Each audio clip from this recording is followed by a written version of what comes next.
My name is Samantha Murphy. I've been married to my husband Ken for almost 14 years. Ken's younger brother Kenny, who's 3 years younger, still lives with their father. Their mother passed away about 20 years ago. One day, I received word that my father had suddenly collapsed and was rushed to the hospital. I hurried to the hospital, where my mother and sister had already arrived.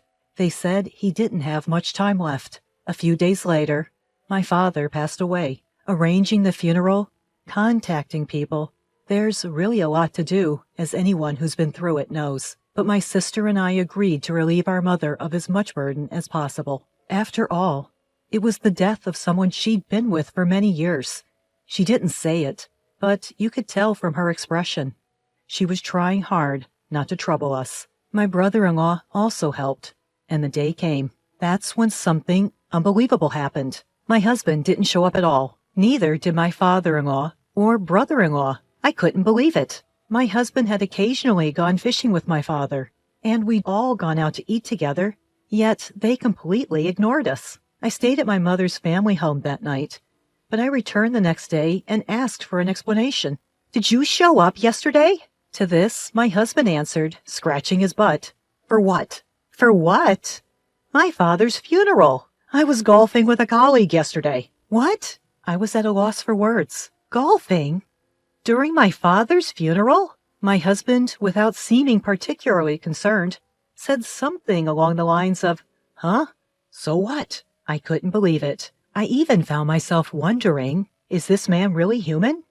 "As my husband, you're supposed to show up, aren't you?" I was stunned. Then my husband said with a half smile, "Why should I go to a funeral for someone I'm not even blood related to?" I couldn't believe that I had been with this person who was standing in front of me for 13 years. I was truly disillusioned. That was not all.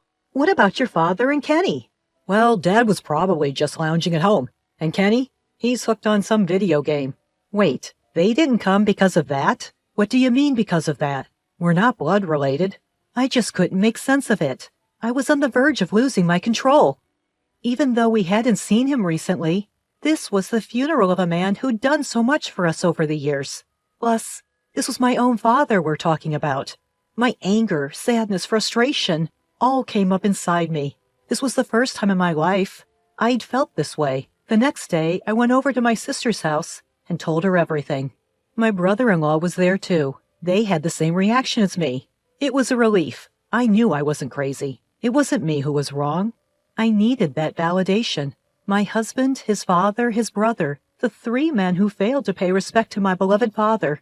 I couldn't forgive them. Fortunately, my husband and I didn't have any children, and from that point on, I found every excuse not to get involved with my husband's family. I certainly didn't invite them to anything involving my side of the family anymore. I just didn't want them involved with my family at all. From then on, I pretended to be a good wife. My husband was the same as always, and didn't seem to notice the difference. About 4 years later, the day I'd been waiting for finally came. It might sound harsh, but my husband's father passed away. It all started with a sudden phone call from my husband. "Samantha! Samantha! What's wrong? You sound so down." "Just brace yourself. It's Dad. Dad." "What? What happened?" I quickly gathered my belongings. I had been keeping my things to a minimum for a while, preparing to be able to move at a moment's notice. And then my husband began making funeral arrangements. The news quickly spread to all of their direct relatives, his father's colleagues, and so on. I pretended to help, but I didn't go. I didn't help at all.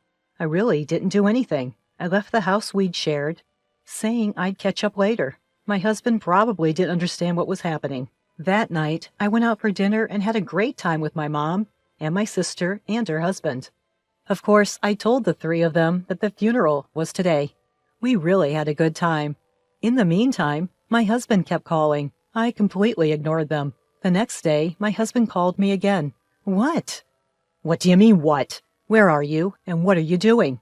"I'm just heading to work." "Why?" "It's my dad's funeral." "What are you thinking? Aren't you, as his daughter-in-law, supposed to help? Isn't it strange for all the relatives that you're not there?" He was really furious. I wonder why he was so angry. "You're at home now, right?" "So what if I am?" "Please open the top drawer in the bedroom." We'll talk tomorrow at 10 a.m., I said before hanging up. I had already placed the signed divorce papers and a note in that drawer. The note indicated where to meet and urged, please sign. I ignored the subsequent call that came in. The following day, my family, Ken, and my brother-in-law, 6 of us in total, gathered at the designated spot. Samantha, what the hell are you thinking? Ken was already visibly irritated. Why the hell did you skip the funeral? Because we're not blood related. What? What the hell are you talking about? So, if we're not blood related, I don't have to attend the funeral, right? What the hell are you saying? You're my wife, aren't you? He's my father, damn it! That's why, since we're not blood related, I can do what I want, just like you did. Me? That's right, don't think I'll let you forget. When my father passed away, you were out playing golf, weren't you? Kenny, you were playing some game, right? And my father-in-law was just lounging around the house. All 3 of you. I thought it was strange, but you said it. You didn't come because you're not blood related. So it's the same thing, even if my father went fishing with you, even if we all went on a trip with my father driving, even if my father financially helped us when we were buying a house, even if my father took everyone out to dinner, even if he's my biological father, it's determined by whether or not you're blood related. The same goes for your entire family. So I want to distance myself from you, that's all. So please sign here. My family listened in silence. It felt like they were warmly watching over me. Ken's face, red up to his ears, and his brother were both looking down awkwardly. The divorce papers were signed. All that's left is for me to submit them. I will communicate through my lawyer from now on. And with that, the 4 of us left. 2 weeks later, my lawyer conveyed my wishes to my ex-husband. I had decided to treat the portion my father helped us with as part of my share of the property division. Everything proceeded smoothly after that. Ken sold our house and paid me the sum he had borrowed from my father, with a bit extra. That was the end of it. My married life was completely over. That night, I apologized to my mother in front of my father's altar for taking so long to repay her. I was filled with guilt for having borrowed from them for our sake. My mother just smiled and said, "It's over now. You did well." Narrator's thoughts. Wowza! What did you think? See, marriage isn't just about the couple, right? It involves parents, family, relatives, siblings. It's really a union of 2 families, but, well, they found out each other's true nature. I thought the wife's response was very cool and collected. What did you all think? Please leave your comments. We're looking forward to your comments and channel subscriptions. See you in the next video.